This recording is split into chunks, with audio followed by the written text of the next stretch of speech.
All right. Okay. So, where did you first meet Pap? Oh, I met him in St. Lucia. He was in the Peace Corps volunteers at the time. He had already met my family and knew my sister very well. He asked her if she had a sister who was unmarried. And I happened to be still in England, and she said, well, she's coming home. And so he wanted to meet me. But I wasn't so keen on this. I did meet him at a function in St. Lucia. He was helping set up a social event, and I met him briefly then. We didn't really have much contact at that point.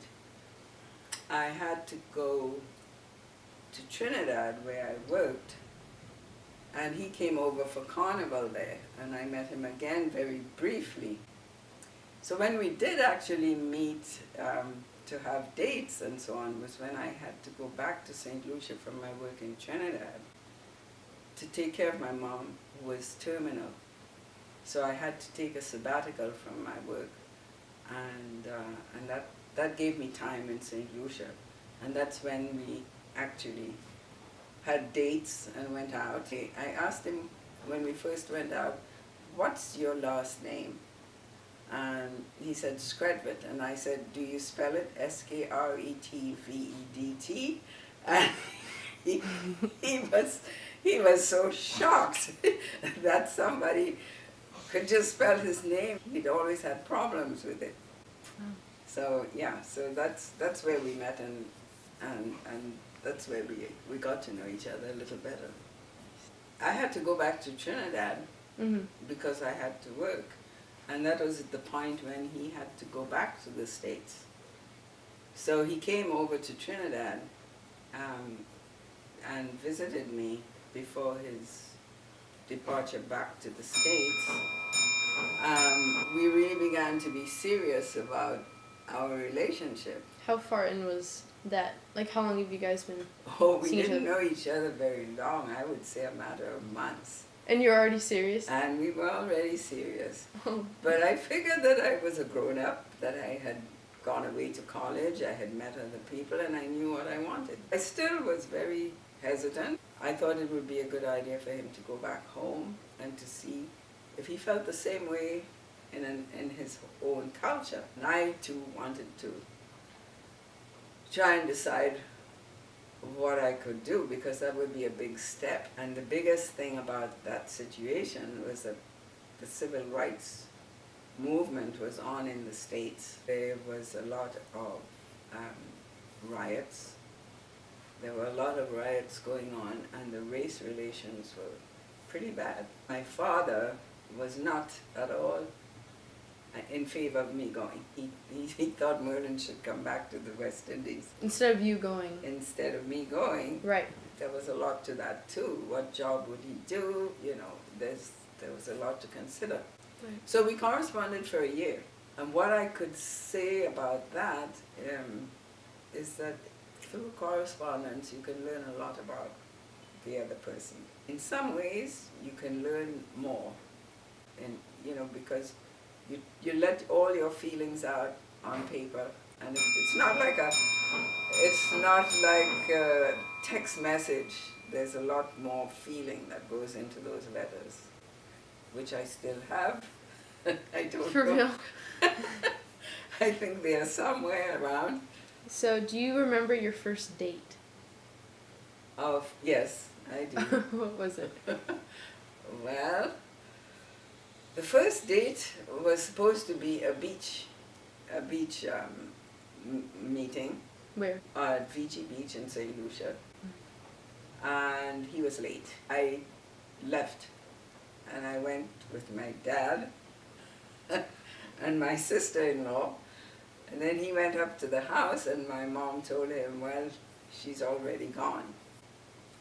And so he came down to the beach, and then he wanted to take me home, and I said, no, I came with my father, and I'm going back with my father. So he had a hard time. Then the next date, which was really a good date, was we went to a movie. I still remember the name of the movie. It was a dumb movie. We saw a movie called Black Opal. I don't even know what it's all about. I forget. But that was really the start of our relationship that night. Yeah. Do you remember what year that was? That was 1963. No, 1962. Okay. 1962. So how was meeting each other's families? Well, he had met all my family already, and they liked him a lot. When he was in the Peace Corps in Right. St. Lucia, he met all my family. My sister was in charge of the liaison for the Peace Corps volunteers for their housing and so on, and she was the first one he'd met. And then he was good friends with my brother. He knew my mother. He says that he danced with her at one social event. But then my going to the States was a totally different matter because I hadn't met any of the family. And I have to say it was quite traumatic. Quite traumatic. His mom and dad were very good. I remember when we went to their farm, she ran out of the house to give me a hug. It makes me want to cry. No. I thought you And then your dad Yeah. his dad came out, he was in the barn, and he came towards me, and I reached out to give him a hug too, and he gave me a hug, but then he felt embarrassed. So she made the excuse that, she just said, "I'm sorry, I didn't realize it," but I felt okay that I had spoken up and that I had pointed it out to her, and as I told Heather and Merlin, hopefully she won't do that to the next person of color who walks in here. Things, looks by people, I look right back at them actually if I notice it, because I think I'm just as good as anybody else. And it happens at work. It happens even when I came to the States and I was staying with this lady, and she had a cousin who stayed with her, and that cousin, I could tell, was not as friendly as Mary was. And she waited until Mary was out of the room one day and said to me, "Did you come here thinking that you'd find gold on trees?" Was there ever a point where you're like, I can't handle what's gonna come with this relationship? No, I've never felt that. You mean between us, because of people? No. That's so beautiful. Do you think that prejudice is learned? Or how do you think this cycle has been, perpetuating over all these years? Well, I think that it started out in this country with slavery. Well, perhaps also with the Indians first, who were looked on as, not Savages. inferior. And yes, savages who didn't have a culture. And then this idea of race came about because there's no such thing as race. There's only a human race. It's not even a valid thing to tell people they belong to the black race or the white race. So I think when slavery happened, there had to be a rationale for putting people in such demeaning, circumstances. And they began to look at them as an inferior race. Like you're an animal. And you're an animal. They were treated like animals. And that has continued. And you have this, I think the white person in the States is prejudiced and doesn't even know because they socialized into it. You've heard of white privilege, perhaps? A white person doesn't have to give so many reasons for being in a place. They're just accepted. But if you're not white, you're asked to show identities, you're questioned. When you go to school, they think perhaps that you don't do as well. In fact, that happened to me. When I was about to leave school and my parents couldn't afford to send me to college, there was the opportunity for me to win a scholarship. And the headmistress more or less told my mother, well, she doesn't stand she did. She doesn't stand a chance. So-and-so is going to get the scholarship. And this was a white boy. It happens all over. And I guess a person like me, you just learn to stand up for yourself and don't let them put you down. But prejudice, is it learned? I think it is. I think if you put two children together, they don't show they play together without any, without showing any prejudice towards a child of color, for instance. But as they grow, they become socialized into this system, which is also in the institutions. So if it is learned, do you think it can be unlearned?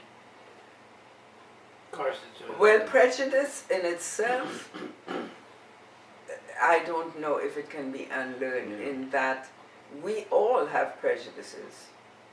We all have we prefer a certain kind of film, we prefer a certain kind of book. You can call that a prejudice. And we like certain people because of their characters, their personalities. So maybe we are prejudiced in that way because we have likes and dislikes. What you can unlearn is racism. You can unlearn racism, and you can learn to identify where you are exercising power over somebody else. That's what racism is. Racism isn't just prejudice. Racism is prejudice and power. You exercise power, which they did over the slaves. They were prejudiced against them. Fine, I can like you or not like you. But then they had power over them. You work on my plantation, and I will kill you if you try to run away, which they did. And this is happening in our institutions too. How do you think racism today is differed from back when you guys were getting married? What year did you guys get married? 1964. So how do you think it's different? I think it's different in that it's more open. It's more violent in a way. The spoken word. When I came to the States, you could tell that people were racist. By the way, yes, they looked at you and they would avoid you. But now it's open, and people are openly attacked. Speech is much more violent. It's much more abrasive. It's out. It's out in the open. It was more subtle. It was very subtle when I came, but now it's quite open. And I don't know if there won't be some kind of a riot at some point. So it's not gone? It's not gone. It's definitely not gone. I think more people are aware of racism, which is a good thing. It's being spoken about. And I think there are many more white persons who are interested in overcoming this. We've been involved with the Dominican sisters for 15 years. They've been trying to get rid of racism in their institution. Do I have anything else to say?